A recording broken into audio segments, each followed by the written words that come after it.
If you've bought a car in the last few years, chances are you have already been scammed.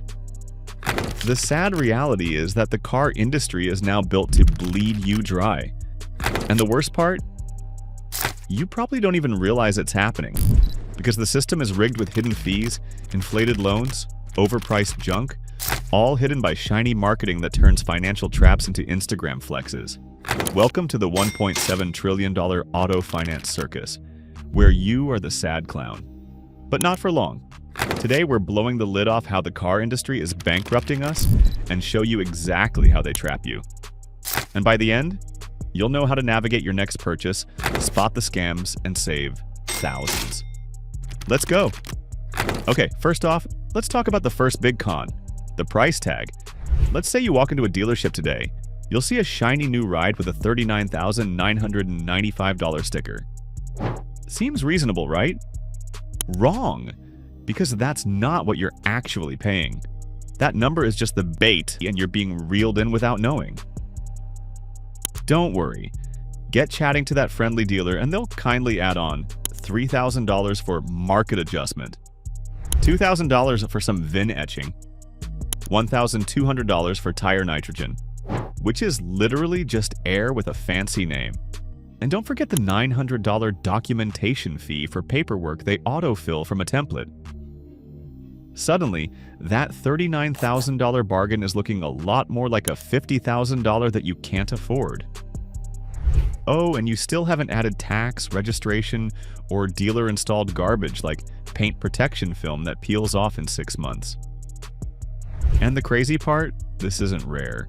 In 2022, over 80% of buyers paid above MSRP, manufacturer's suggested retail price, for new cars. As you probably know, the pandemic created car supply shortages, which made car prices rocket. Over the last 5 years, car prices have increased by 30% on average, way above inflation. While prices are slowly coming back to earth, even now in 2025, we're still seeing inflated pricing on trucks, hybrids, and anything with an off-road badge. Some dealerships even advertise one price online, then change it when you show up. Congratulations, you got catfished by your car dealer, and you're not even getting a nice meal out of it. Now some of you may be thinking, well, that's for new cars, I'll just get a used one instead. Well, this is where things just get crazy. The pandemic created a really strange situation where the supply shortages on cars meant that some used cars were more expensive than their brand new twins.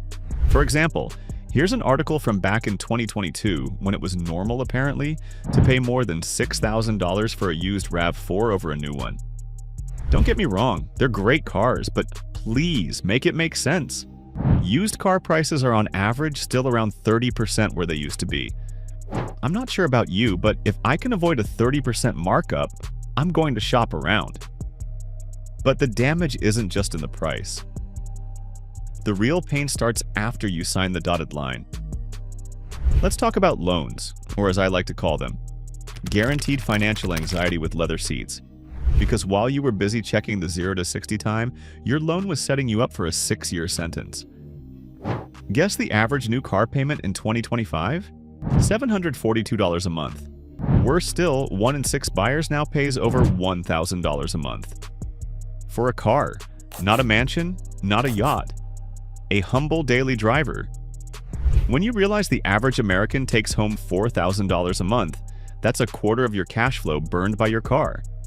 And how do they get you stuck? Simple. They stretch the loan term to 72 months. Tack on a high interest rate. An average of 9% for new cars and a staggering 14% for used cars.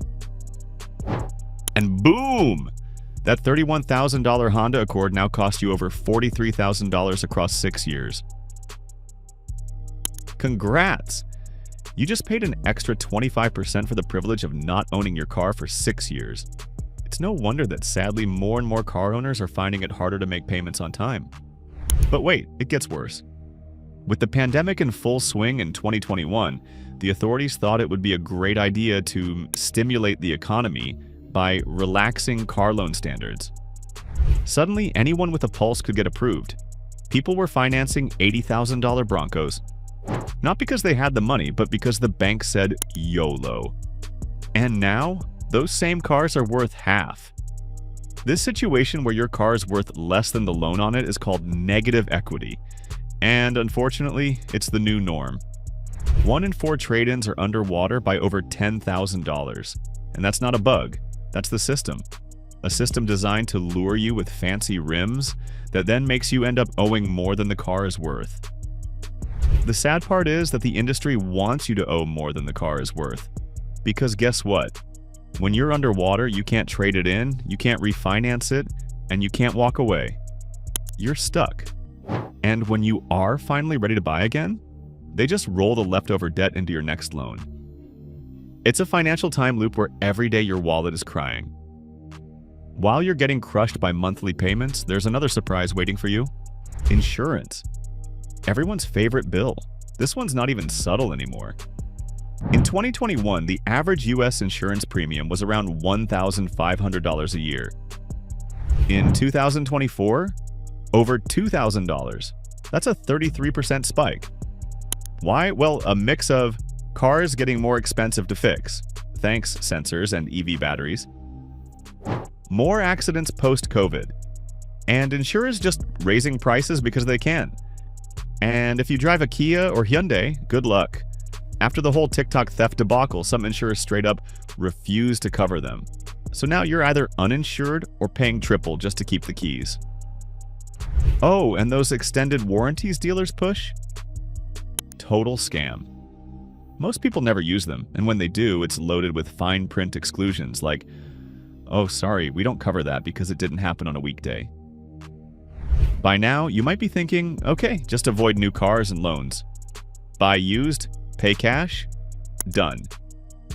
Not so fast, because even the used market is out to get you.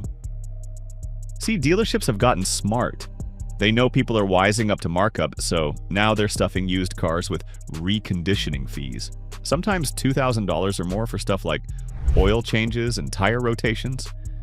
They're also partnering with banks to push predatory loans on used inventory, often with double the interest rate of new car loans. And don't even get me started on certified pre-owned. Sounds fancy, right? It's basically just a car that was power washed and slapped with a $1,500 warranty that barely covers what you'll ever need. Then there's gap insurance, dealer service plans, key replacement programs, anti-theft etching. It never ends. But the icing on the cake? Even if you somehow dodge all of this, buy smart, finance right, avoid the junk fees, you're still at the mercy of the automakers themselves. Because here's the twist. The car companies are panicking. Ford, Nissan, Stellantis, laying off thousands. Inventory is piling up, and the US just hit a record 3 million unsold cars sitting on lots. So what are automakers doing? Slashing prices? Nope. They're lobbying for tariffs. Trump's 25% import tax just hit. That could affect 45% of all cars sold in the US, which means your next car could be 5 to 25% more expensive just because of where it was built. Even Ferrari is raising prices. Ferrari, a car brand with an average sticker price about 300 grand, is raising prices. It's only a matter of time before the whole industry gets on board too. Meanwhile, brands are dropping classic models left and right. Chrysler canceled the 300. Nissan axed the Maxima. Chevy's ditching the Malibu. Cars that used to be staples on our roads are just disappearing.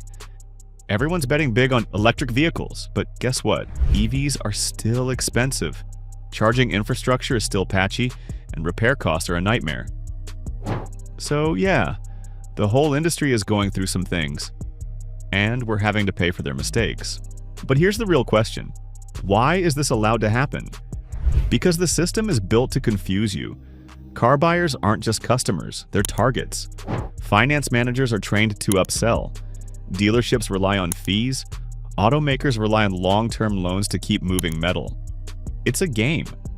And unless you know the rules, you lose. But now you do know. So here's what you can do. Never trust the sticker. Always negotiate. Check the detail on extras, paint protection, gap insurance, VIN etching. There's a lot of markup fluff, so be wary. Think about using a credit union, not the dealer's in-house financing. Buy used, but don't get suckered into fake warranties. Keep your car longer. Depreciation is brutal. And most importantly, if you are already underwater on a loan, do your best not to trade it in. You're just digging a deeper hole, if you can. Hold it. Pay it down. Escape the cycle. Because the car industry isn't just trying to sell you a ride, they're trying to sell you into debt. That small bit of knowledge can keep you out of trouble and keep you out of a financial straitjacket. So yeah, maybe that shiny SUV with the 8-inch touchscreen and massaging seats looked like a good deal. But now you know the truth. You weren't just buying a car, you were buying into a system that wants you broke, locked in, and bleeding interest for years. Don't fall for it. If you have any other tips you'd recommend, we'd love to hear from you in the comments. In the end, it's all about making smarter choices, like watching this video on car brands no one is buying. Thanks for watching and have fun out there.